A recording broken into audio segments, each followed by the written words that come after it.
జై గురుదేవ్. భగవద్గీత భక్తి యోగం 12వ అధ్యాయం. ధ్యానాత్ కర్మఫల త్యాగ. ధ్యానం చేసేవారికి ఆ ధ్యానము చేస్తున్నంతసేపు మనసు నిర్మలంగా శుద్ధంగా ఉంటుంది. కానీ అతడు ఎప్పుడు ధ్యానం చేస్తూ కూర్చోలేడు కదా. రోజంతా అనేక పనులు చేస్తూ ఉండాలి. మరి అప్పుడు మనసు నిర్మలంగా భగవద్భావనలో ఉంటుందా? ఉండదు. అనేక రకాల కర్మలు చేస్తూ అనేక రకాల ఆలోచనలతో మనసును విక్షేపం చెందుతూ ఉంటుంది. దానివల్ల మనసు అశాంతి పాలవుతుంది. అంటే బాహ్య విషయాలతో సంగభావం వల్ల మనసు దోషపూరితం అవుతుంది. కనుక ఏమిటి ఉపాయం? మనసు దోషపూరితం అవుతుంది కనుక అప్పుడు ఏం చేయాలంటే కర్మఫల త్యాగం చేయాలి. అంటే సమస్త కర్మలు చేస్తూ కర్మఫలాన్ని కోరకుండా భగవంతునికి సమర్పించాలి.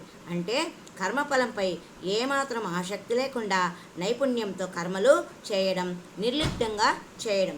అందుకే ధ్యానం కన్నా కర్మఫల త్యాగము గొప్పది అన్నారు. ఇది సులభమైనది, సురక్షితమైనది, అన్ని సాధనలకు అర్హత కలిగించేది, మనసును శాంతిపరిచేది.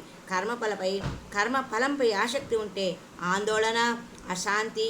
ఆసక్తిని వదిలేస్తే ఏ ఆందోళన ఉండదు. కనుక కర్మఫలాన్ని ఊహించుకోకూడదు. మనం ఎప్పుడు ఈ ప్రాపంచిక వ్యవహారాలలో మునిగిపోయి ఉంటాం.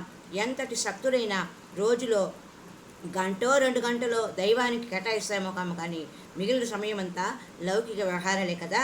మనం సుఖం కోసం, సంతోషం కోసం, అవసరాల కోసం, భోగాల కోసం పనులు చేయక తప్పదు. కనుక చేసే కర్మలేవో చేస్తూనే ప్రయత్నపూర్వకంగా ఆ కర్మల యొక్క ఫలాన్ని త్యాగం చేయాలి.